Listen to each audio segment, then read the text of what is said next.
Welcome to Uplifting Humans, where we honor, empower, educate, and inspire the listener. I'm Cylindrin Buller, your host. Today, our guest is a highly sought after dowser and speaker. He teaches ancient and modern technologies of transformation that are simple, straightforward, and can easily be learned by anyone. His goal is to empower people by changing their lives for the better. Welcome, Tyhson Banighen. How are you? I'm fine. Thanks for having me. Thank you for joining us. I mean, we have been trying to get you on the show forever. So it's an honor and a privilege to be sitting and interviewing a master. And so before we get started, is there anything interesting about your day that you want to share with the audience? Well, it's an interesting day. It's sunny here. We've had lots of power outages because of high winds and trees across power lines, but today it's calm and quiet, peaceful, sunny, and we're going to have 17 degrees below center Wow. tonight. Whoa. Wow. Now, I understand that by profession, you're a master whole systems designer. And by passion, you're a master dowser. How did that come about? Yes, that's a good question. I've always been interested in intuition technology, how to get out of your own way and be able to receive crystal clear guidance. Mm-hmm. So I was led to dowsing. Dowsing is really, an ancient technology that's sent down through time immemorial, how to use a bobber or, which is a weight on the end of a string, or L rods or Y rods, which are made out of, the Y in the branches of a tree, to dowse for anything from energy to answering yes/no questions that have to do with healing or transformation or where's the water or should I do this or do that. So I realized that dowsing is really what I would call training wheels for guidance on demand. So that's how I got started as a dowser. But I also, before that, was an environmentalist. And so I was interested in the interface between our human technology and natural technology. Let's call technology when actually I'm talking about the laws of nature. And why is our own technology not aligned with the laws of nature? How is it out of sync? Mm-hmm. And I came to discover the fundamental problem is we've alienated ourselves from our own inner nature and therefore from nature herself. And that has led to us create technologies that are out of sync with natural phenomena and then therefore are bound to be chaotic and self-destruct. So my goal as doing whole systems design is how can we create a new world or a new way of living where we're in sympathetic harmony with the evolution of consciousness on the planet, the evolution of Gaia, our Mother Earth, and that it's sustainable from future generation to generation. So that was my passion as an environmentalist. Then quickly, I made the transition from environmentalist to human growth development, personal development, because I realized that nobody wants to change their habits. Nobody wants to be told what to do. Therefore, being an environmentalist and encouraging people to change their fundamental habits of how they live their lives wasn't getting anywhere. Mm-hmm. But I really needed to deal with helping people change their inner landscape, their inner environment, and that they would naturally then come to understand their connection to nature and begin to do the outer work as well. So it was a long journey around the mulberry bush to get to the point of being a master dowser and teaching other people how to do that for themselves. Yes. Well, it's interesting. I know as a master dowser, you speak internationally. You've been invited all over the planet, and my hat's off to you for the work that you're doing. And I know that for the audience, some of the audience may not be 100% familiar. Where did dowsing come from? I know for myself, Einstein was a dowser, and I know that even in most cities on the planet, most of the water systems that are created, they still use L rods. Can you explain a little bit, educate the audience a little bit about dowsing? Yeah, excuse me. Dowsing is basically using instruments like an antenna. So for example, if you think of a little bug, it has those two antennae on the top of its head. that Yes. allows it to zone in on the frequency of, say, that plant that it eats that's in trouble. Like most pests are only interested in diseased plants, and so they have a certain vibration that that bug picks up. So that antenna is a way of which they can heighten that vibrational frequency so that they can then zone in on it. So using a pendulum, which is a weight on the end of a string, like this is a crystal one, for example, or it can be metal. Um, Anything on the end of a string becomes then a pendulum, and a pendulum is another antenna. So their basic motion with a pendulum is straight up forward is a yes, and crossways is a no. And so now I can then ask simple, straightforward yes, no questions and get clear answers. And how do I know that they're clear answers? Because I programmed the pendulum that I only want the answer from my higher self connected to source. I'm not interested in my human mind consciousness or what my human mind thinks is right or what my ego thinks I should be doing. I only want to know when I'm connected to source, what is the answer?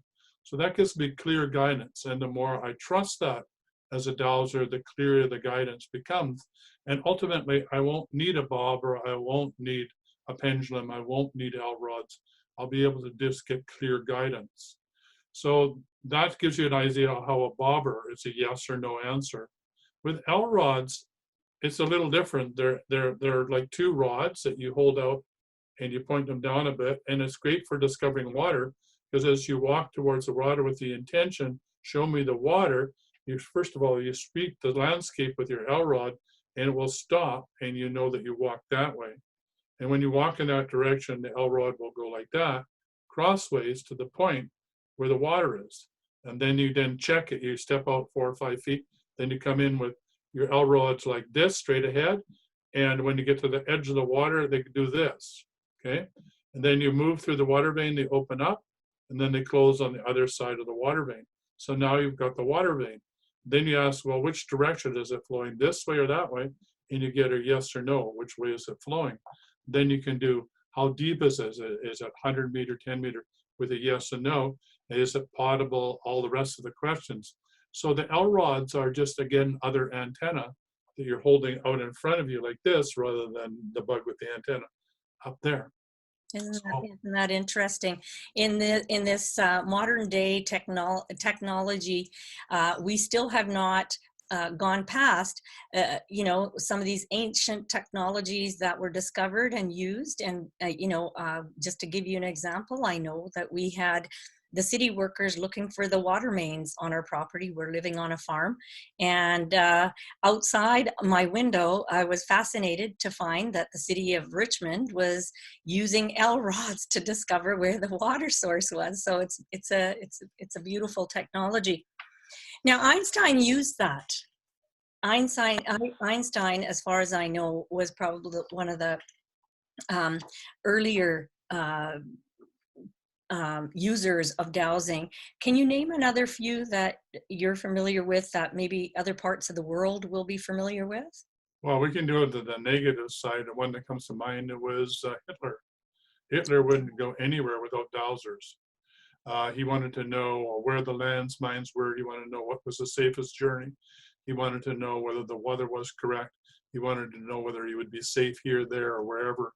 He was fairly paranoid, certainly in the latter part, while in the middle of the war, about his own safety. So he had dowsers around him.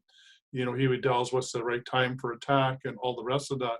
So he really did move without having feedback from dowsers. And of course, he had astrologers and others as well. And he was trying to use all the ancient arts, but from a very negative point of view. They're the same arts that we're talking about, but from a positive point of view. So the difference between the two is one is used to enslave people and one is to free people from bondage, right? So to help them take back their personal power and stand in their truth. But it's the same technology, it's just the reverse of it, used for non-beneficial reasons. But yes, Hitler definitely was one. And there's evidence of L rods being used in the Egyptian pyramids and the hieroglyphics. So it goes way, way back. We know that they used them for locating iron ore in the Middle Ages. There's, wood prints of that. Those are some examples of knowing that it goes way, way back in history. We also, I would suspect, although this is just my intuition, but I think Moses used his staff as a rod. He was certainly able to use it to transform his staff into a snake. Certainly was able to use his rod to part the Red Sea. So I think that he was like a wizard, and a wizard's staff or rod is another tool, just like the Egyptian ankh is a tool that can be used for dowsing or for collecting, let's call it source energy, and magnifying it through an intention to bring about a result that you want. Mm-hmm. It's very, very fascinating. And I know that, when you look at earlier civilizations and societies that were using these particular mechanisms to navigate life, which brings me to that beautiful pattern that you have behind you. Can you give us an explanation? Because I know what it is, but I want to be able to share with the audience what exactly is behind you there, that beautiful, beautiful pattern. I'll see if I can move a bit out of the way. So those are what the chakras look like if you could read the auric field, right? Yes. And so the top one is my crown chakra. So when I'm aligned with my crown chakra. And not quietly, I should scoot over a bit more. But the point is, I always want to be talking from the guidance flowing through me, so that my human mind consciousness is out of the way. Behind me is the flower of life. You could see the petals over here. That's the flower of life, and it's in a circle. And it's replicated throughout, from the tiniest atom all the way through to the multiverse. It's a repetitive circles within circles within circles, like the First Nations say. There's a circle within the circle. Well, this is the flower of life. It's literally keeps flowering and flowering. So it can be scaled up. And that's the basis of the work that I did at my master's degree, which is whole systems design. If you understand a whole system, if you understand how a system works at the molecular level, it's no different than how the system works at your heart level or a chakra level, or at a human aura level, or at a society level, or at a galactic level, or at a multiverse level. They're all nested like Ukrainian dolls, one within the other. It's the same system all the way up and all the way down, which is the Hermetic axiom, as above, so below. So that's why I got interested in whole system design. It gave me the clues of what is this pattern? What is this sacred geometry that's behind me? How does that replicate throughout the universe? And if that's sacred, technology, how do we use it in this day and age when we think technology is outside of ourselves, when in actual fact, the real powerful technology of transformation is inside of ourselves, right? But we keep looking outside. We think it's in our cell phone or it's on Google, but in actual fact, if we ask the questions inside, the answers we get far surpass anything that we could get from Google. Mm-hmm, mm-hmm. Now, I know that there's been a huge shift, a huge, huge shift in consciousness, in energy, in life. And depending on where you are on the ladder or on the journey, you might understand it and experience it differently. Can you explain what is happening? Because every second person is feeling anxious or stressed, or they're going into, they have had a noticeable shift in their life. Can you explain? And I know you're the best to explain this, so. Yeah, it's we're in the midst of an evolution of consciousness. Consciousness has been evolving on this planet since the first time that man arrived here. We've been evolving, and each child that's born goes through the evolutionary stages that humanity went through previously, right? So, and now we have forerunners. So we have the rainbow children, the indigo children, the crystal children, which have full-blown, all the clairs, clairaudient, clairvoyant, all the 7 to 12 clairs are, most of them are highly activated, and they're telepathic. So they're the forerunners of where we're going to be. But for the rest of us that weren't necessarily with these born full, these full blown, as the Earth's energy rises and we clear the karma and trauma that's locked in Mother Earth, because she's a living entity, then the consciousness overall on the planet rises up. So there's more intergalactic influence that's we're being affected by, interstellar, planetary alignment. And therefore, whatever trauma that is inside of us needs to be cleared. So we may have been just as really doing just fine as spiritual people. We may have been meditating or doing whatever, yoga or whatever, and all of a sudden that doesn't work to the depth that it used to be working before. And we're having this, oh my goodness, there's this stuff coming up.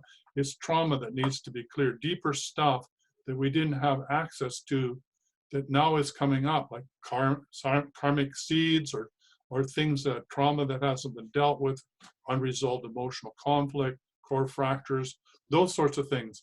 And all it means is that we're at the stage where we have enough evolutionary light, let's call it light, or knowingness, to be able to transform that which we couldn't transform before. So we have more homework to do. Mm-hmm. Now, I know it's easier said than done. So for someone who's just stepping into this realm because everything that used to work no longer works in life, to change how they're feeling and how they're navigating their journey, what could you suggest to someone who's just starting off? Well, the first thing is that, when we get up in the morning, like, I just did now, is you take a shower, you clean your physical body. And I don't know about you, but I can not have a shower, maybe 2 days is maybe the most. And then, I got to have another shower.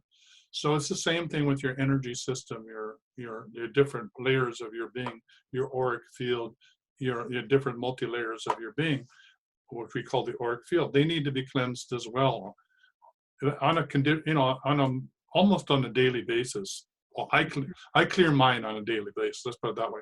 Another way of saying it is that your chakras, which are behind me, make up your auric field, which are those flowers of life, are all nested that become a flower of life, which are your auric field. They need to be clean. Particularly if you're an empath or a highly sensitive person, you pick up other people's energy, and you can't help yourself. You're always concerned about other people and how they feel and wanting to help them be better than they are if you're a healer or an empath. But you pick up their stuff. So you need to have a cleansing of your etheric field. So I really recommend a deep clearing protocol. You can head over to the Extraordinary Healing Arts Academy. We'll give you the link in the show notes here. And you just head over there and sign into the deep clearing protocol. It's $25. And you do the deep clearing protocol. It's 64 statements, like 64 hexagrams. There's from heaven to earth, there's 64 to go the whole cycle. There's 64 clearing statements. You do that for 21 days, and it clears up your auric field. And for 21 days, really what you're doing is your conscious mind is teaching your subconscious mind to run this program 24/7, 365. So when you say clear in the future, it will run the whole program in the background. So the whole idea of dowsing is we come up with protocols that say, when I do this, this happens, right? So when I dowse, this is my answer is yes, this is no, I'm connected to source, blah, blah, blah. That's my protocol. So now when I start the dowse, I'm running that protocol. So when you do the deep clearing, now when you say, I clear, it runs the whole program. So we want to shorten everything. We want to make it simple. And that's like taking an etheric shower to keep yourself clean. And if there's trauma, unresolved, core fractures, toxic emotion, deeper work that we need to do, I've developed some proprietary ways in which to deal with that as well. So in 21 days, you're not free and clear. You just need to do a little deeper dive, go down the rabbit hole, and clean things up. And can one do that on behalf of someone who may not be able to do it for themselves? Maybe children, maybe the elderly, maybe someone who has now, been in a state where they cannot help themselves any longer. Yes, great question. So there's two schools of thought to this. One is no, you can't, which I don't agree with necessarily. The second one, is it going to be the most benevolent outcome for all concerned, yes or no? And if it is a benevolent outcome for all concerned, then the answer is yes. And and if you're concerned about that, you can say that you don't want to interfere with anybody's karmic, whatever that they need to go through. But that being said, look, we're on this planet, it says in the Bible, to help thy neighbor and treat their neighbor as thyself. So I would say go ahead and do it. Certainly if you are a parent, you can do it for your children. If you can do it for anybody in your lineage, you can do it for your past and future lineages. So like when you clear yourself, you're clearing, I think the latest is 365,000 souls when you clear yourself, because you're clearing back 7 generations and 9 generations into the future. So yes, when you clear yourself, you are clearing everybody around you that's associated with, and in fact, everybody that comes into your auric field will start to get cleared. You can't help it. They can't help it. They'll just say, hey, what did you do? Did you change your clothes, or did you change your hair? They just know something's different about you.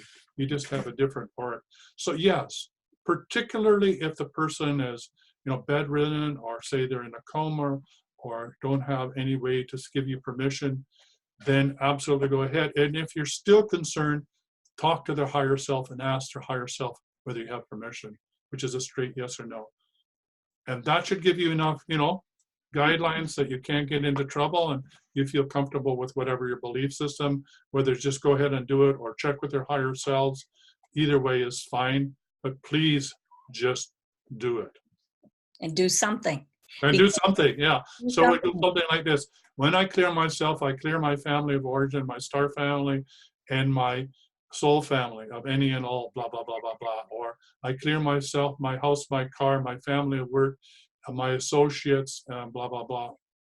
So Right. yeah. And in helping yourself, you're helping the world.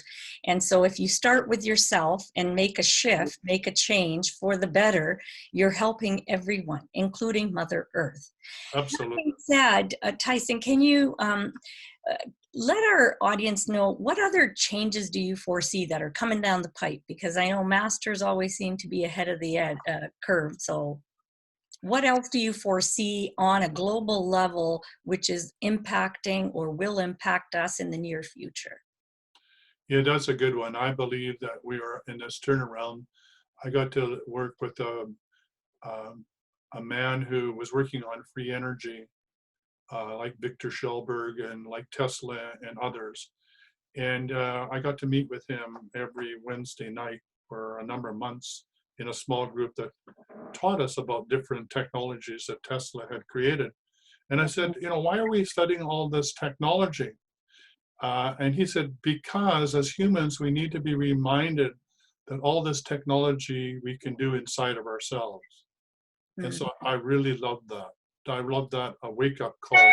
Yes. So then if that's the case, then think about what it will be without a cell phone.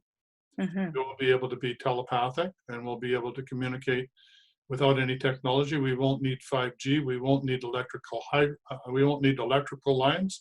We won't need cars. We can give the planet back to the animals to roam freely on the surface of the planet. We'll be able to travel in the air. We'll be able to teletransport at some point. There will be unlimited abundance. There'll be no scarcity because it's a lie perpetuated by a false belief system. We'll get clear guidance. We will then be able to graduate into the Federation of Intergalactic Planets, right? The Federation of Light, because there will be world peace. And what's the projection of this? I don't know. All I know is that I start with myself, I clear myself daily, and I teach other people to do it. We have a multiplier effect, and that's what it says in the Bible, 144,000, or maybe it's 3% of the population. Mao said it takes 5% to bring about a revolution. Maybe it takes 3% for an evolution in consciousness. I don't know, but the 100th monkey is not that far away. And those that know better than I am, we are much closer to this than we could ever imagine. Despite of what we hear on the news and what we're fed, we are, the light enlightening of the planet is underway. It's an unstoppable force. It's bound to happen, and we'll be inhabiting a new earth. And as far as I'm concerned, the sooner the better. Yes, exactly. And on that note, I know that we've mentioned some of the things that one can get started doing. Are there any other tips that you have that people can use to prepare for this huge change, which is soon to come or Yeah, is already here? yeah, I think some of them, you already have some of those gifts, and that is, for example, the breathing techniques through Kundalini yoga, learning how to breathe, to anchor yourself, make sure you're fully rooted to earth, that you can then ground all of what no longer serves you, your emotions, your trauma. You can release them from your body, so that emotions flow through you and are grounded. You don't hang on to them. They don't get caught in your muscles or in your neural fibers. That you are a free, independent human being, that you're connected to source and grounded to earth. So I think yoga, breathing exercises, critically important. Going for walks and being connected to Divine Mother, to nature, to having some sort of spiritual practice, doing ceremony at during the quarters of the moon is a great way of doing that. Knowing your moon cycle if you're a woman, being connected to the cycles of the moons, like the lunar calendar. The Chinese calendar is really good to know where we are in the lunar cycle. To also honor the equinoxes and the solstices with ceremony, so that you know that you're part of the galactic whole, that we're on this magical planet spinning through nature, and that there's times of light and darkness, and that the yin and yang is within us, and that we need to honor that and bless that. So ceremony, I think, is part of that. But grounding, I think, is one of the most important things as we move forward. Because if you're grounded and standing in your truth, then you can't be carried away by fear. And the way that this planet is ruled now is by fear, about doubt, shame, and guilt. So if we can deal with those negative emotions and transmute them into positive, life-giving emotions by letting them go, then you can't be entrapped. You're no longer part of the matrix, and the matrix will dissolve around you. And you see the truth of everything, and you'll be at the right place at the right time, and your life will be full of more ease and grace. And who doesn't want that? And for our listening audience, Tyson, what is a simple act of taking your emotion and putting it to Mother Earth? What is something that someone can do in the heat of the moment, in that moment where you're trying to understand? How do you ground that emotion? First of all, you calm yourself, which is really difficult, because you've already got your hormones going into flight. So you want to stop that. You want to stand your ground, and you want to sit down or even just stand, and you want to catch your breathing, because now you're hyperventilating. So you want to calm your breath down. So the best way to do this is take one deep belly breath from your diaphragm and breathe it in. Imagine white light coming in through your crown chakra, feeling all of your body with white light, and your heart being the last one. Then when it's fully full of light, then breathe it out and give it to the world, and sigh on the exhale. Oh, nice. 3 of those. Now the next 3, bring up the warm Mother Earth energy from the heart of Mother Earth. Fill your whole body with the brown energy, right? Like a warm blanket. Fill your heart out and breathe that into the world. And when you've done that, bring them, both of them together in the next 3 breaths. So you have the yin and yang spinning in your heart. The yin becomes the yang becomes the yin. The fear becomes, there is no fear. There comes courage, fear, and then it dissolves, because there is no more fear or courage. There's just the breathing. And then you say, I'm connected to source and grounded to earth. I'm connected to source and grounded to earth. Connected to source and grounded to earth. And you'll be still, you'll be quiet. Well, that's a beautiful, you just repeating all of that, there's a sense of calm and ease that has just come over my body just listening to you say that. So imagine now making this a part of your practice, your daily routine. And that's the beauty, of working with Tyson. The other thing I wanted to touch on, Tyson, is that,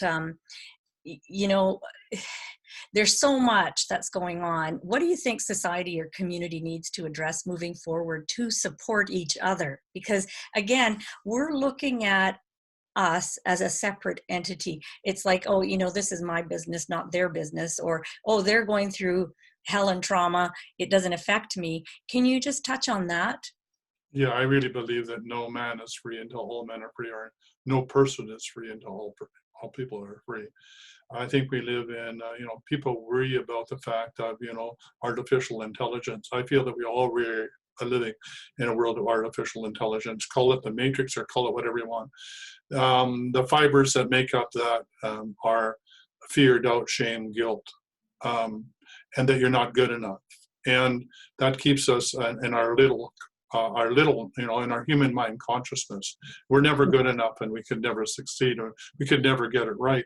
Mhm. And so when we let go of that and take back our personal power and stand in our truth no matter what, we become sovereign human beings. And then we're granted the ability to have the divine energies flow through us, which have all those gifts of those clairs that we were talking about. And we don't receive those clairs unless we're trustworthy. So those children that have them now were able to do the work in their past lives. That's why they have them in this life. But in this life, we can receive those clairs by clearing what's in the way. So in other words, we're all enlightened. We're already there. Nobody needs to go anywhere and do anything. We're just in our own way because of this belief system that has been inculcated into us from the matrix. So once we free ourselves from the matrix, right? Yes. Then we are one with source consciousness, always have been and always will be. It will flow through us, and all those gifts will be available for us because we're trustworthy. Right. And we won't know. We can't abuse that power and that energy. Yes. And there's a belief system out there also, and I know that you and I have discussed that, where, if you're a witness to something, it is affecting you in some way or form. So, it may not belong to you or your family, but by you witnessing something and knowing that it's, hell that someone else is going through, and you not being there to support each other, I really feel that, at some point, you're going to recognize that just by witnessing that, you are a part of that. Yes, and the next step from witnessing it is to do something about that. And what do I mean by that? Everything is an inside job. Nothing shows up in your life without a reason, even the horrific stuff that you have on TV. So Yes. rather than being overwhelmed by the TV and shutting it off and never paying attention, which is sort of like being a spiritual ostrich, your head in the sand, why not turn it on and transform it? And what do I mean by that? Well, if it's affecting you, there's some part inside of you that you haven't dealt with that's bothering you. So say the President of the United States is triggering you. Why is he triggering you? What part of you is being triggered? Because if you weren't being triggered, if there wasn't something unfinished, what he said would not be relevant to you. Right. So go inwardly and do the work. So somebody is being abused, and you see that, rather than jumping in there and trying to stop the abuse. I'm not saying don't do that if you feel called to do that. You're a kung fu master or whatever, or you know that you can do that, or you're called to do that, then do it. Otherwise, go in and do the work. What is it triggered inside of you? How do you feel when you see abuse?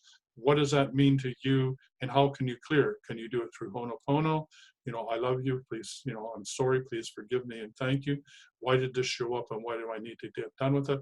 And if it's something that's overwhelming with an emotion, here's another technique. It's called the instant miracle. Just sit with it. Don't try and fix it. Don't try and change it. Don't try and get you there with a human mind. Just sit with emotion and be with it, and it will dissipate.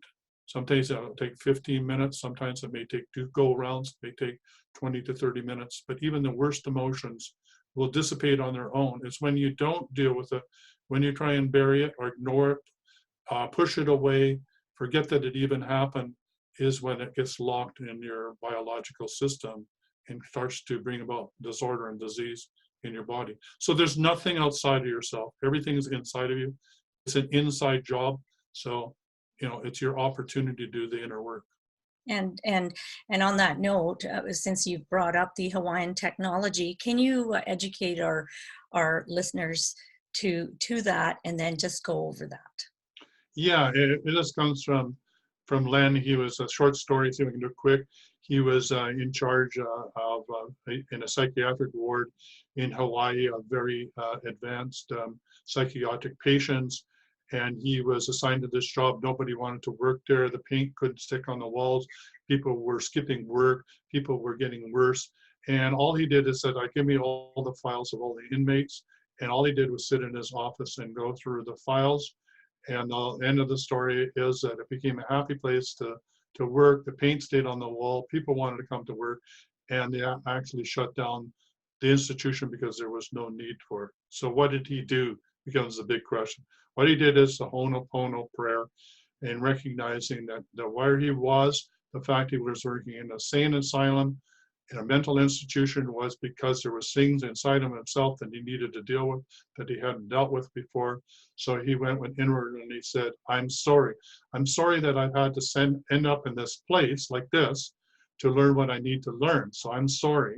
And please forgive me for everybody out there in the outer world that's had to show up for me to have this inner learning experience. So I love you and sorry, and please forgive me, because if I'd figured this out on my own, you wouldn't all need to show up in this movie that I created for myself for me to learn this. So I'm sorry, I love you, please forgive me, and thank you for showing up so I could learn this lesson. And now that I've learned this lesson, the whole world around me shifts, including everybody in it. So there you come back to that original thing. Can I, when I do this clearing, can I include everybody else? The fact that you're doing the deep clearing protocol includes everybody else. Yes, all parts of you. Yeah, all parts of you. That's right. Yeah, you become, wherever you go, you are transforming everybody by the light that you be. Because of who you are. Isn't that just so, so, so incredibly beautiful? And now, one last question, and that is, what is your greatest strength and the most challenging weakness? I know that you're a master of masters, and there's very few masters left, so we are very, very privileged to have you on today, but I'd love to get you to answer that. I think my greatest strength is an unwavering passion to pass on this technology transformation, call it dowsing, to the next generation. You know, I was born as an empath in 1945 before there was even an idea what empaths were, or highly sensitive people. If I can get the millennials and the 30-year-olds to understand what I know at their age so that they can cut through the chatter, so to speak, and learn who they are, take back their personal power and stand in the truth no matter what. If I can pass this on to the next generation, I'm done. I will transition as a happy puppy, knowing that I've fulfilled my life's mission. Yes. All right. So that's the pause. And the negative is probably I'm trying to do that too fast. And I get caught up in my human mind emotion that I think I need to do it the way that I learned as an academic, that I have to do it from my left brain. I have to figure it all out, and I have to push like crazy, because if I don't work hard, I won't succeed, and blah, blah, blah, which are all big fat lies that I still believe because I'm addicted to it. And it's a very powerful addiction. And I've actually hired a coach, and we will be working on only transmuting that. No stories, no nothing. What is it that you fear, Tyson? Is it that you want to be loved? You want to be understood? You know, what are the fundamental traumas that are in your own way that you believe that it's going to be more beneficial to work hard, come from your human mind consciousness, when you know that the way to do this with ease and grace from your true nature was connected to source. So I'm caught in this yin-yang dilemma like everybody else on the planet, Yes. trying to learn how to do this with more ease and grace. And so the periods of my grace can get longer and longer and longer until I'm there. Isn't that beautiful? Yeah, and you doing the work is going to help and benefit all of us, because I know that you're all about sharing, you're all about giving, and you're all about service, and that is beautiful. So this brings us to the end of today's conversation. I will definitely have you back again, Tyson. It's always, always a pleasure, and I look forward to working with you, and I hope that our audience reaches out to you as well. If our audience wants to get a hold of you, can you please let them know how to contact you? Yeah, you can send me an email. It's my first name. It's spelled unusually. It's Tyhson, Tyhson, at me.com. I like the me. I always jokingly say it's all about me when it's not. It's about us. But Tyhson at me.com. Easy to remember. You can also phone me toll free. It's 1-866-DOWSING or 1-866-369-7464. You can catch me every Tuesday at 3 p.m. Pacific, 6 p.m. Eastern Standard Time for the healing hour. You can ask me any questions on dowsing energy healing. You can phone on that toll-free number. Join me through Zoom. or go over to the Dowsing and Energy Healing Codes Facebook group, ask me questions there about dowsing or energy healing or anything that you want to know about what you learned on this show. And I think that's it. And if you just Google my name, you'll see about the Academy and the Wellness Show and all the other things I do. And of course, we'll put a link on on our main website, as well as a nice picture of Tyson, because very few masters that are with us on planet Earth. Most of them have gone into the ethers to help us on the other side. So we will definitely have Tyson on our main website, as well as a link to this particular interview, and we'll update that when we have Tyson back again. Thank you so much. I am Cylindrin Buller, and I'm from Uplifting Humans. Please go to upliftinghumans.com, share our page, and tune in. Thank you so much.